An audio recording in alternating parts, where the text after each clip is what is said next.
এই যে আমাদের ডোরা দেখো সন্ধেবেলা ভাত খেয়ে শুয়ে পড়েছে। ওকে দেখো মশারি খাটিয়ে দিয়েছি, বড় মশারি, আর ও দেখো মশারি ভেতরে শুয়ে রয়েছে, ভাত খেয়ে ঘুমোচ্ছে।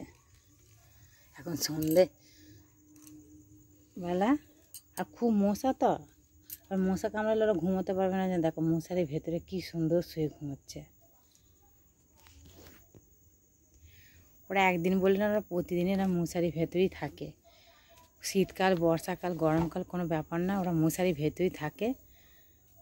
দেখো নিশ্চিন্তে ঘুমাচ্ছে। এবার মশা কামড়ালে তো ঘুম হতে যায় না। আর এরা খুব ভালো, এরা খুব যাত্রী যে জ্বালাতন করে কিচ্ছু করে না, শুধু ঘুমোয়।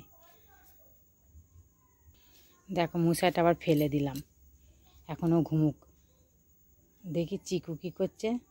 এই যে চিকু শুয়ে আছে, মশারিটা তুলি, দেখি ও কী করছে।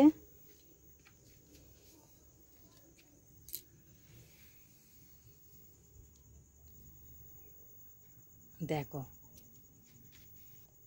দেখো চিকু কিরম ঘুমোচ্ছে, ও ঘুমোচ্ছে দেখো মশারির ভেতরে। ও আলাদা বিছানায় শুয়ে রয়েছে দিদির কাছে।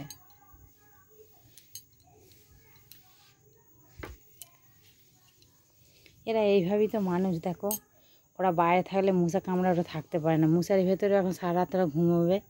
চিকু ভাত খেয়ে ফেলেছে সন্ধ্যাবেলা, চিকু এখন ঘুমোচ্ছে। তাহলে এখন ঘুমোক, আমি ধরে ভালো করে যে মশারিটা আমি তুলে ভিডিওটা করছিলাম, মশারিটা আমি আবার এই যে ঢেকে দিলাম। দেখো মশারির ভেতরে দেখা যাচ্ছে না। চিকু এরকম ছুলে পাটা এরকম ধারে বেরিয়ে আসে। এবার বারবার দেখি যে মশা কামড়াচ্ছে কিনা, এরকম করে দেখো পাটা ভেতরে ঢুকে এরকম করে ঢেকে দিই।